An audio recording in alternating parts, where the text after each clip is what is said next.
Bonjour à tous et bienvenue dans cette nouvelle vidéo. Alors dans cette vidéo, nous allons parler d'un sujet un peu plus technique.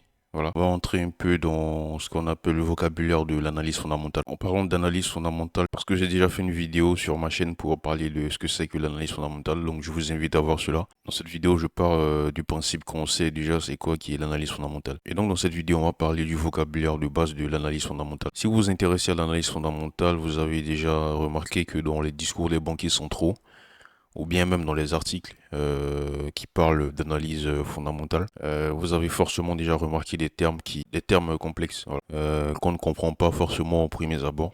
Et donc dans cette vidéo, on va clarifier un peu plus les termes de base, voilà, c'est-à-dire le vocabulaire de base de l'analyse fondamentale. On commence tout de suite avec le premier terme, politique monétaire. Quand on parle de politique monétaire, ça touche automatiquement la banque centrale, voilà. Ça dit soit la Banque centrale américaine, la Fed, la Banque centrale européenne, la Banque centrale du Japon, la Banque centrale d'Angleterre. En fait, une politique monétaire, c'est spécialement pour les banques centrales. C'est différent de la politique que l'État mène dans un pays. Politique monétaire, c'est pour les banques centrales. Et donc, quand on parle de politique monétaire, on parle de différentes mesures politiques qui sont employées par les banques centrales pour gérer l'économie. Voilà. Et donc, les mesures que les banques centrales peuvent employer sont nombreuses. Et son arsenal favori, c'est les taux d'intérêt. Voilà, s'il y a juste que actuellement l'économie est voilà, en forte croissance, il y a l'inflation qui commence à pointer son bout du nez, et ben sa politique monétaire va plus être orientée vers une augmentation de taux d'intérêt, vers un ralentissement de la croissance, vous voyez. Et donc pour ce faire, elle a des outils dont son favori, ce sont les taux d'intérêt. Voilà. Et aussi, j'ai fait une vidéo complète sur les banques centrales que je vous invite à voir. Dans cette vidéo, on va pas détailler ce que c'est. Mais pour faire court, on fait qu'une banque centrale, c'est la banque des banques. C'est elle qui est tout en haut ici. Et ensuite, elle va prêter à nos banques, voilà, dans lesquelles on garde notre argent, dans lesquelles on fait des emprunts, voilà. C'est elle qui va prêter à nos banques. Et ensuite, nous, on va partir garder notre argent dans ces banques-là où on prête de l'argent dans nos banques commerciales. Et donc, la banque centrale, c'est la banque des banques. Pour faire très court. Si vous voulez plus de détails, je vous invite à voir ma vidéo complète sur les banques centrales. Et donc, en gros, la politique monétaire, c'est ça. Politique monétaire, banque centrale. Qu'est-ce que c'est? Ce sont les outils, les mesures que la banque centrale a à sa disposition, qui lui servent de gérer un peu l'économie d'un pays ou d'une zone monétaire. Par exemple, en Europe, c'est la Banque centrale européenne qui gère toute la zone de l'Europe. Voilà. Et donc, elle va employer soit des assouplissements quantitatifs, soit voilà, son outil favori, ce sont les taux d'intérêt. Voilà.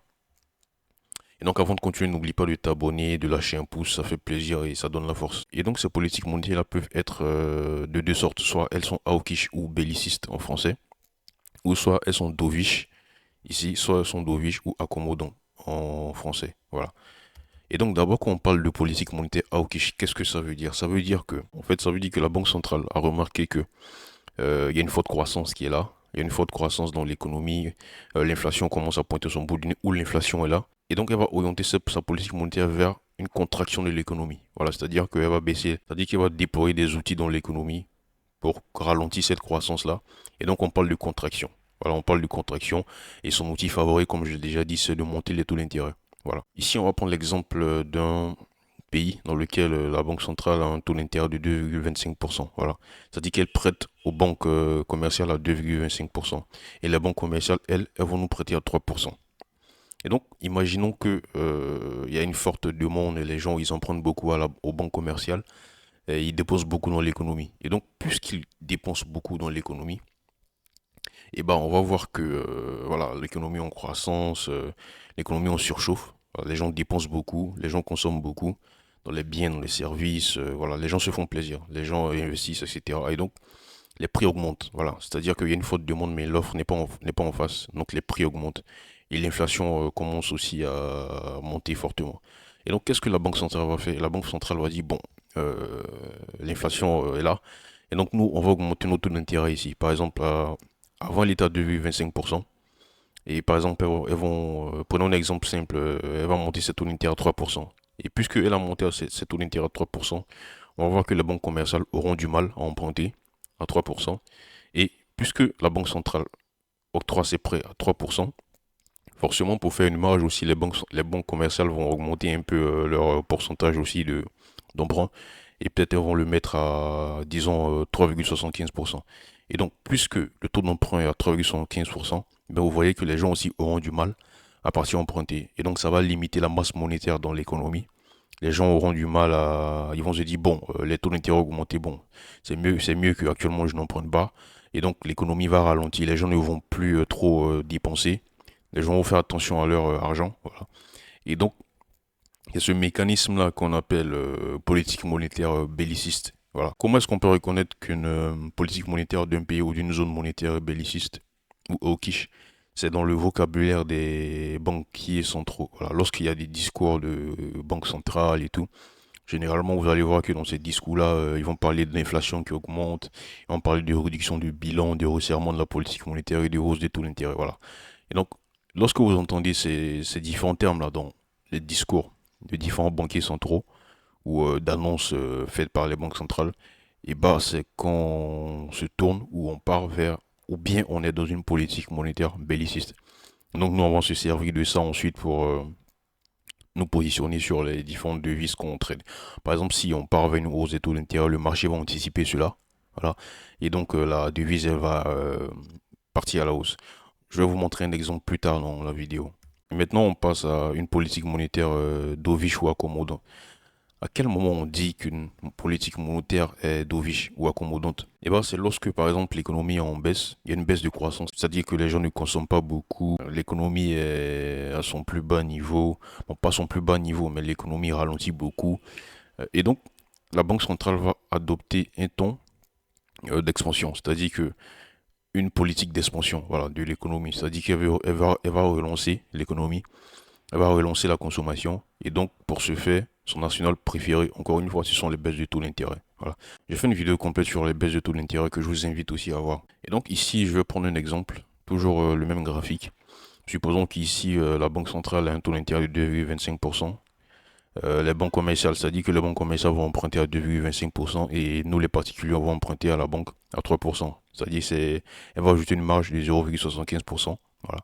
Et nous, on va emprunter à 3%. Imaginons que, on suppose que voilà, les 3% c'est trop. On ne peut pas payer des intérêts à 3%.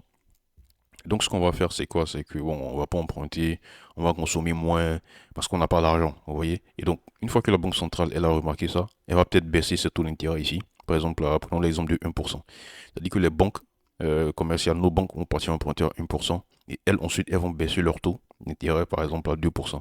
Et donc, on va dire, bon, ok, ils ont baissé leur taux d'intérêt à 2%. Et donc, on peut partir emprunter ensuite parce qu'on a les moyens de payer des intérêts de 2%, vous voyez. Et ensuite, lorsqu'on va emprunter, eh ben on a de l'argent, donc on va partir dépenser, on va faire des investissements, voilà, on va consommer, en gros. Et donc, ce mécanisme-là, que la Banque centrale, tout par la Banque centrale, vous voyez, c'est parce qu'elle a baissé ses taux d'intérêt que nous aussi, on va emprunter à la banque à des taux bas pour partir consommer ensuite, vous voyez. Et donc, ce mécanisme-là, on parle de politique monétaire accommodante, vous voyez. Et donc, comme j'ai dit plus tôt, c'est lié à une baisse de la croissance économique. Donc, la Banque centrale est dans une optique d'expansion, de relance d'économie, et donc elle va baisser ses taux d'intérêt. Et donc, on peut remarquer cela, on peut remarquer que la Banque centrale a adopté une politique monétaire dovish ou accommodante lorsque on retrouve ce vocabulaire-là dans les discours des banquiers centraux ou dans les communiqués des banques centrales. Voilà. Par exemple, si un banquier central si le gouverneur, par exemple, de la Banque centrale, dans son discours, il parle de baisse d'inflation en baisse, d'augmenter le bilan, d'assouplissement de la politique monétaire ou de baisse des taux d'intérêt, voilà. Là, c'est clairement qu'on va où on est dans une politique monétaire dovish ou accommodante. Et donc, on va se servir de ça encore pour se positionner sur les différentes devises que nous traînons. Et donc, ici, il faut dire qu'il y a toujours un mouvement majeur sur le devise lors d'un passage accommodant à belliciste ou à l'inverse. C'est-à-dire que si on est dans un climat de politique monétaire accommodante et que il y a une annonce de la banque centrale ou d'un banquier central qui dit que bon, dans les prochains mois qui viennent ou c'est comme dans décembre dernier, c'est-à-dire où pour elle annoncer que cette année, ça sera une année de baisse du taux, vous voyez. Donc on est passé d'une politique vraiment belliciste à une politique accommodante. Vous voyez? Et donc, ce changement du ton-là va toujours faire, il y aura toujours de gros mouvements sur les devises. Ça, c'est l'indice du dollar. Voilà. Et donc, ça, c'est un communiqué que la Fed a fait. Et donc, dans ce communiqué-là, avant, on était dans une politique hawkish, politique monétaire hawkish, vous voyez. Et donc, le dollar était en hausse, juste avant ça. Dès que la Fed a fait ce communiqué avec un ton plutôt dovish, c'est-à-dire on se dirige plutôt vers une baisse de taux d'intérêt, et bah, vous voyez que le dollar a instantanément chuté. Voilà. On était à ce haut-là, il y a eu chute, et on est passé ensuite à ce niveau bas. Et donc ça, c'est le vocabulaire de base en analyse fondamentale que je voulais vous présenter dans cette vidéo. Merci, n'hésitez pas à vous abonner, à liker, et on se dit ciao.